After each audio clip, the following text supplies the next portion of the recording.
jireenya mataa kan tolfadhu jiraadhu waan biraa bareedduu hedduu dalaguu dandeessa.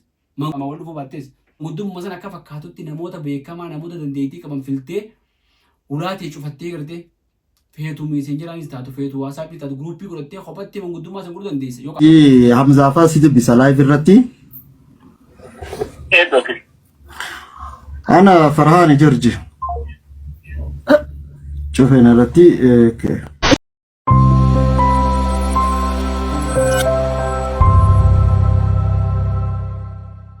خبرت داوود خنيا خبرت نجا فيا دا خم بركم خيسني خيسن كنا سبسكرايب كودا دا لايك شير كودا دا وليف كودا دا ولي ارجع وهوندا ميديا أنا كم هوندا ركود الناس هوندا نذكر سينجنا wanni qabanni araan tadi anne akkuma beekamu yeroo daddatti ajandaa qabanne isni dhiyaanna ajandaa yeroo wajjin deemu gartee dhimmoota yaachisoo sagantaa adda addaatiin isni dhiyeessina araan tana osuma gartee dhimma kana dubbachuu illee hin fedhin osoo haasuu illee hin fedhin dubbiitu ammoo dubbiin ifiif dubbatti dubbiitu namatti hin dhiifne osoo namatti hin dhiifne dubbii tanarraa osoo dadhabneetuma dubbanne waa'ee artisti Joorji Abbuutii fi haadha manaa isaa waa'ee kana dubbachuu barbaanne haadha mana isaatii fi artisti Joorji Abbuu wal fuudhanii jaarsaa jaartiidha.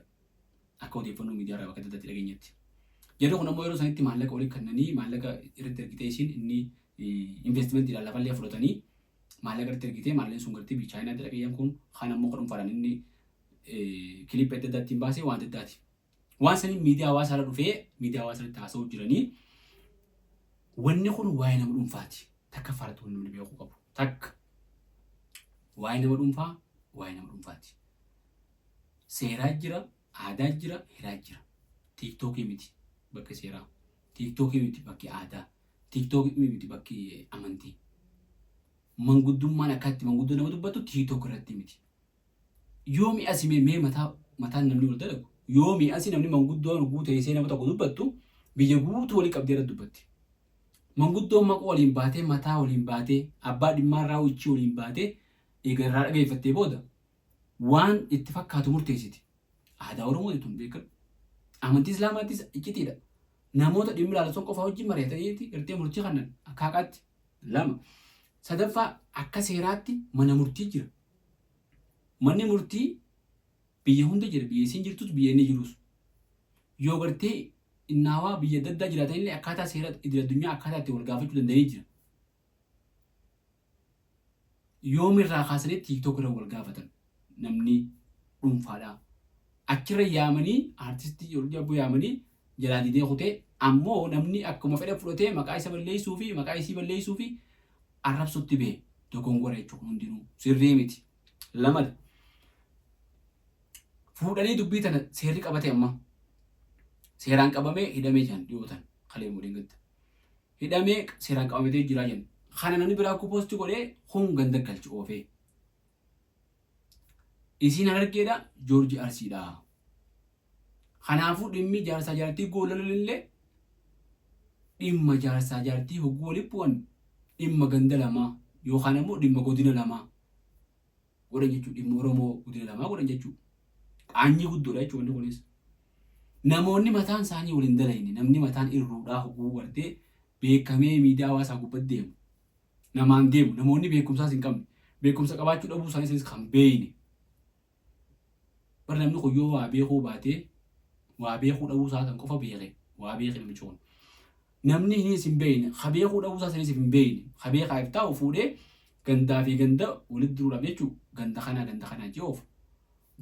Kun ganda kan bakka bu'ee Joorji faarsa Joorji qulqulluu godha. Kun isii qulqulluu godha. Kun isa hamaa godha. Kun isii hamtuu godha. Wanni kun waan jaarsaa jaartiitis jalqaba irratti wali beekumsa waan dhuunfaati.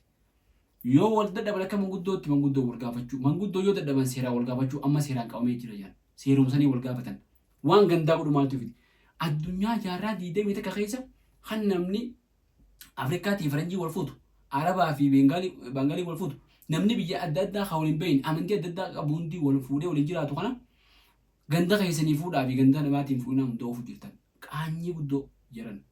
Yokka walitti himne malee waan san gaarii seenamni dhaloonni seenaan nu gaafata dhaloonni kana booda dhufu. Wanni kun waan gaarii seenamni biraa. Dhaloonni ammaan tanaa giriisaan dilli kun girri jedhachuu malee beeku giriisaan Girisaan nama girisu harma girisaan irra guddaa girisu irra girisan gamanaas gir. Tartiiba tokko hin qaban beekumsa hin qaban nama isaan qabu hin qaban ifi hin qaban wanta akka harkaan qaban girisu malee qaanyiidha kun dhaabbadhaaf laala wanni dubbadhu jiru kun waan maaliiti boru ati siifi jaartiin ta'ee waliin buutan hayya TikTok irra manguddummaa yaamamta isa yaamamta. Meekkamitti walitti araaramtan meekkamii walii galtan isin haa himattu nama miidhame isin akkasiin himattutti nama miidhame nama horii dhabe isinillee dubbattee jirti viidiyoo sanatti viidiyoo san dhageeffadhaa feetan akkaataa maallaqatti dhabde hunda himte hayyee isa sanis akkasuma gaafachuu garuu immoo paablika irra yaamtee silkiidhaan TikTok irra laayivii ol baafnee gaafachuun qaanyi hin ta'u wannummaan itti bultii meeqa diigamu jirtu. Namni walolu jiru gandummaan barachuu jirtu maali namoota waliin bu'an laayivii irra fidanii wal xaraarsina jedhanii yaaman naggaadeen wal dhabbitu naggaadee gandummaati warra kun daldaltoota gandummaa warra daldalu warra wal dhabbii daldalu warra ajandaa daldalu warra kana jechuudha yaamanii jiratti kun ganda kaniif dubbata kun ganda kan dubbata kun karam dubbata uwwisanii ajandaa kana biraa kuchisan jechuudha akka ajandaan garaan qabanuun akka gartee biyuun isaanii maarreen isaanii hordoftoonni isaanii jinniin isaanii guddattu jechuudha. Daldaltoota jinni hojii walitti ta'u kana.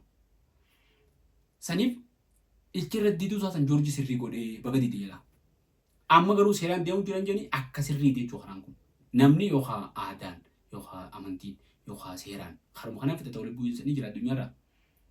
Manguddummaan seera addunyaa keessatti bakka guddoo qabdi beekamtu. Garuu manguddummaa akka TikTok tanaa miti jechuudha.